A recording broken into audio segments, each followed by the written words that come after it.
Hello friends, आप सभी का हमारे चैनल एडू कॉर्नर स्टडी में स्वागत है। चलिए शुरू करते हैं आज की करंट अफेयर्स। आज का पहला क्वेश्चन है, परमाणु बम का कोड नेम क्या है जिसे 9 अगस्त 1945 को नागासाकी जापान में गिराया गया था? तो इसका आंसर है फैटमैन। शांति को बढ़ावा देने और परमाणु हथियारों के खतरों के बारे में जागरूकता पैदा करने के लिए हर साल 9 अगस्त को दुनिया भर में नागासाकी दिवस के रूप में मनाया जाता है। यह इसकी 75वीं वर्षगांठ है। 9 अगस्त 1945 को संयुक्त राज्य अमेरिका ने जापान के नागासाकी शहर के ऊपर फैटमैन नामक परमाणु बम गिराया था, जिसमें लगभग 74,000 लोग मारे गए थे। अगला प्रश्न है, विश्व जैव ईंधन दिवस प्रतिवर्ष कब मनाया जाता है? तो जिसका आंसर है 10 अगस्त को। पारंपरिक जीवाश्म ईंधन के विकल्प के रूप में गैर जीवाश्म ईंधन के महत्व के बारे में जागरूकता बढ़ाने के लिए 10 अगस्त को विश्व जैव ईंधन दिवस मनाया जाता है। यह दिन sir Rudolf Christian Karl Diesel द्वारा अनुसंधान प्रयोगों का सम्मान करता है, जिन्होंने 1893 में मूंगफली के तेल के साथ इंजन चलाया था। जो sir Rudolf Christian Karl Diesel हैं, इन्होंने डीजल इंजन का आविष्कार किया था। अगला प्रश्न है, हाल ही में निधन हो चुके लेसराम मनीतोम्बी सिंह किस खेल से जुड़े हुए हैं? तो इसका आंसर फुटबॉल। पूर्व भारतीय डिफेंडर और मोहन बागान क्लब के पूर्व कप्तान लेसराम मनीतोम्बी सिंह एक लंबी बीमारी से पीड़ित थे और उन्होंने 9 अगस्त 2020 को मणिपुर के इम्फाल के पास अपने पैतृक गांव में अंतिम सांस ली। अगला प्रश्न है, PS श्रीधरन पिल्लई द्वारा लिखित पुस्तकों का नाम कोरोना कविता काल, रिपब्लिक डे 2020 और 10 स्पीक्स द गवर्नर हाल ही में जारी किया गया था। PS श्रीधरन पिल्लई किस राज्य के राज्यपाल हैं? तो इसका आंसर है मिजोरम। मिजोरम के गवर्नर PS श्रीधरन पिल्लई द्वारा लिखित पुस्तकों का नाम कोरोना कविता काल, रिपब्लिक डे 2020 और 10 स्पीक्स द गवर्नर हाल ही में जारी की गई थी, जिन्हें गुवाहाटी उच्च न्यायालय के मुख्य न्यायाधीश अजय लांबा द्वारा वीडियो कॉन्फ्रेंसिंग के माध्यम से लॉन्च किया गया। अगला प्रश्न है, उस व्यक्ति को ढूंढिए जिसने अमीरात फार्मूला 1 70वीं वर्षगांठ ग्रैंड प्रिक्स 2020 जीता है। तो जिसका आंसर है मैक्स वर्स्टेपन। रेडबुल के 22 साल के ड्राइवर मैक्स एमिलियन वर्स्टेपन ने Silverstone circuit Silverstone United kingdom में फार्मूला 1 70वीं वर्षगांठ ग्रैंड प्रिक्स जीता और 2020 में रेस जीतने वाले पहले गैर मर्सिडीज ड्राइवर बन गए हैं। ये जो मैक्स वर्स्टेपन है, नीदरलैंड के रहने वाले हैं। अगला प्रश्न है, रक्षा मंत्रालय के सैन्य मामलों के विभाग द्वारा कितने रक्षा हथियारों और सैन्य प्लेटफार्मों को आयात से प्रतिबंधित किया गया था? तो इसका आंसर है 101। केंद्र सरकार ने 101 रक्षा उपकरणों के विदेश से आयात पर रोक लगाने का फैसला किया है। अब ये रक्षा उपकरण आत्मनिर्भर भारत योजना के तहत देश में ही बनाए जाएंगे। जिन रक्षा उपकरणों को भारत में निर्माण किया जाएगा उनमें artillery guns, assault rifle, corvettes, sonar system, transport aircraft, LCH, रेडियर सहित कई अन्य जरूरी उपकरण शामिल हैं। हमारे रक्षा मंत्री हैं राजनाथ सिंह और जिनका निर्वाचन स्थल है लखनऊ उत्तर प्रदेश, और राज्य मंत्री हैं श्रीपद यस्सु नायक। अगला प्रश्न है, कैपिटल इंडिया फाइनेंस ने हाल ही में हर्ष कुमार भनवाला को कार्यकारी अध्यक्ष नियुक्त किया है। हर्ष कुमार भनवाला किस संगठन के पूर्व अध्यक्ष हैं? तो जिसका आंसर है राष्ट्रीय कृषि और ग्रामीण विकास बैंक नाबार्ड। वित्तीय सेवा मंच capital India finance limited CIFL ने नाबार्ड के पूर्व प्रमुख हर्ष कुमार भनवाला को अपना कार्यकारी अध्यक्ष नियुक्त किया है। डॉक्टर हर्ष कुमार भनवाला ने 6 अगस्त 2020 से कार्यकारी अध्यक्ष के रूप में कार्य संभाला है।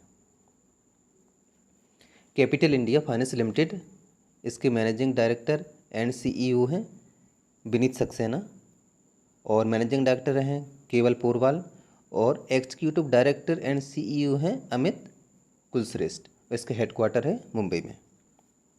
अगला प्रश्न है, मोहम्मद औलद बिलाल को हाल ही में इस्लामिक गणराज्य मॉरिटानिया के 16वें प्रधानमंत्री के रूप में नियुक्त किया गया था। मॉरिटानिया की राजधानी क्या है? तो जिसका आंसर है नुआकसोट। मॉरिटानिया के राष्ट्रपति मोहम्मद औलद शेख एल गजौनी ने 6 अगस्त 2020 को मोहम्मद औलद बिलाल को इस्लामिक गणराज्य के 16वें प्रधानमंत्री के रूप में नामित किया है। Mohamed Ould Bilal republic of union UPR के राजनीतिक दल से संबंधित हैं। अगला प्रश्न है, किस राज्य में पहला रेशम प्रशिक्षण व उत्पादन केंद्र स्थापित किया जाएगा? तो जिसका आंसर है अरुणाचल प्रदेश। खादी और ग्रामोद्योग आयोग ने अरुणाचल प्रदेश राज्य में रेशम के प्रशिक्षण व उत्पादन केंद्र की स्थापना का निर्णय लिया है। इस केंद्र को सितंबर 2020 के पहले सप्ताह में लॉन्च किया जाएगा। KBIC हथकरघा और रेशम पालन मशीन जैसी मशीनों को भी प्रदान करेगा। यह 25 स्थानीय कारीगरों को प्रशिक्षण प्रदान करेगा। अरुणाचल प्रदेश की राजधानी ईटानगर, गवर्नर हैं BD मिश्र और CM हैं पेमा खांडू। विधानसभा सीटें 7, लोकसभा सीटें 1 और राज्यसभा सीटें 2। अगला प्रश्न है, निम्न में से कौन सा देश कोरोना वायरस की पहली वैक्सीन का पंजीकरण कराने के लिए 12 अगस्त को तैयार है? तो जिसका आंसर है रूस। रूस कोरोना वायरस की पहली वैक्सीन का रजिस्ट्रेशन कराने के लिए 12 अगस्त को तैयार है। रूस के उप स्वास्थ्य मंत्री ओलेग ग्रिडनेव ने यह घोषणा की है। यह वैक्सीन गामालेया शोध संस्थान और रूस के रक्षा मंत्रालय के संयुक्त तत्वाधान में तैयार हुई है। रूस की राजधानी मॉस्को और प्रेसिडेंट है व्लादिमीर पुतिन और प्राइम मिनिस्टर हैं दिमित्री मेदवेदेव और मुद्रा है रूबल। अगला प्रश्न है, किस देश के प्रधानमंत्री हसन दियाब ने हाल ही में इस्तीफे की घोषणा की है? तो जिसका आंसर है लेबनान। लेबनान की राजधानी बेरूत में शक्तिशाली विस्फोट के बाद लोगों की मांग के आगे झुकते हुए प्रधानमंत्री हसन दियाब ने इस्तीफे की घोषणा की है। लेबनान के राष्ट्रपति माइकल आउन ने प्रधानमंत्री समेत पूरी सरकार का इस्तीफा स्वीकार कर लिया है। लेबनान की राजधानी है बेरूत, मुद्रा है पाउंड। और अभी हाल ही में बेरूत में भयानक बम विस्फोट हुआ जिसमें देश का मुख्य बंदरगाह नष्ट हो गया है और अरबों डॉलर का भी नुकसान हुआ है, जिसमें 200 से ज़्यादा लोगों की मृत्यु हुई और 7,000 लोग घायल हुए हैं। नेक्स्ट, विश्व आदिवासी दिवस निम्न में से किस दिन मनाया जाता है? तो जिसका आंसर है 9 अगस्त को। प्रत्येक वर्ष 9 अगस्त को विश्व आदिवासी दिवस मनाया जाता है। इस वर्ष विश्व आदिवासी दिवस की थीम है कोविड-19 और स्वदेशी लोगों का लचीलापन, कोविड-19 एंड इंडिजीनियस पीपुल्स रेसिलेंस। यह दिवस संयुक्त राष्ट्र की घोषणा के अनुसार वर्ष 1994 से प्रत्येक वर्ष 9 अगस्त को मनाया जाता है। अगला प्रश्न है, हाल ही में भारतीय प्रधानमंत्री के द्वारा अंडमान और निकोबार द्वीप समूह के लिए किस परियोजना का उद्घाटन किया गया है? तो जिसका आंसर है सबमरीन केबल कनेक्टिविटी परियोजना। प्रधानमंत्री के अनुसार अंडमान और निकोबार द्वीप समूह अपने सामरिक महत्व के कारण समुद्री और स्टार्टअप हब के रूप में विकसित होने जा रहा है।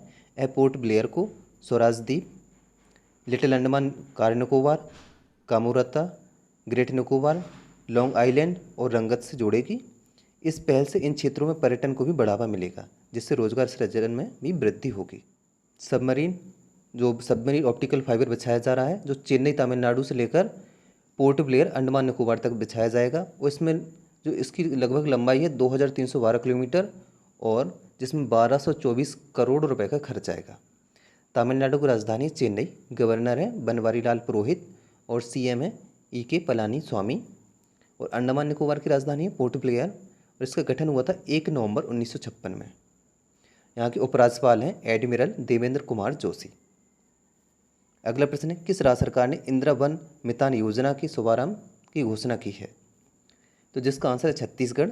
छत्तीसगढ़ के मुख्यमंत्री भूपेश बघेल ने स्वदेशी लोगों के अंतर्राष्ट्रीय दिवस की पूर्व संध्या पर इंदिरा वन मितान योजना का शुभारंभ किया है।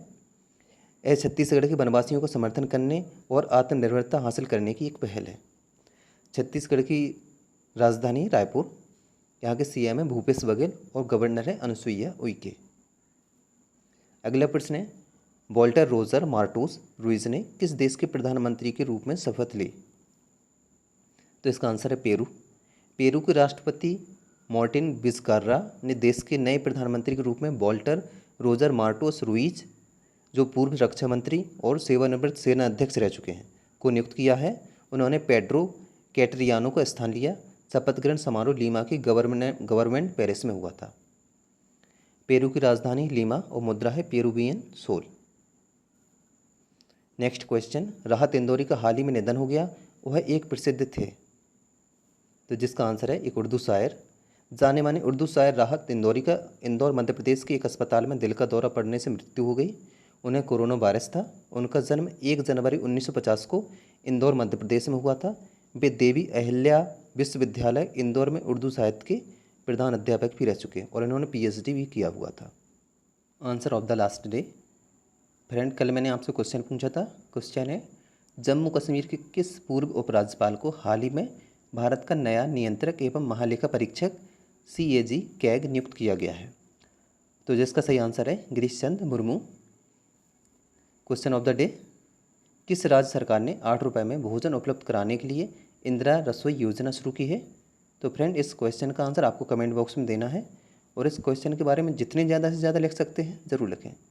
और फ्रेंड्स यदि आपको हमारा वीडियो पसंद आए तो वीडियो को लाइक करें, शेयर करें, कमेंट्स करें। और अगर अभी तक आपने हमारे चैनल को सब्सक्राइब नहीं किया है तो कृपया सब्सक्राइब ही करें और साथ में बेल आइकन भी दबाएं, जिससे हमारी आने वाली सभी महत्वपूर्ण वीडियो की नोटिफिकेशन हमेशा आपको मिलती रहे। और इस वीडियो की PDF हमारे Telegram group edu corner study से प्राप्त कर सकते हैं। साथ ही वीडियो की डिस्क्रिप्शन में लिंक दी गई है, जहाँ से भी आप PDF डाउनलोड कर सकते हैं। धन्यवाद।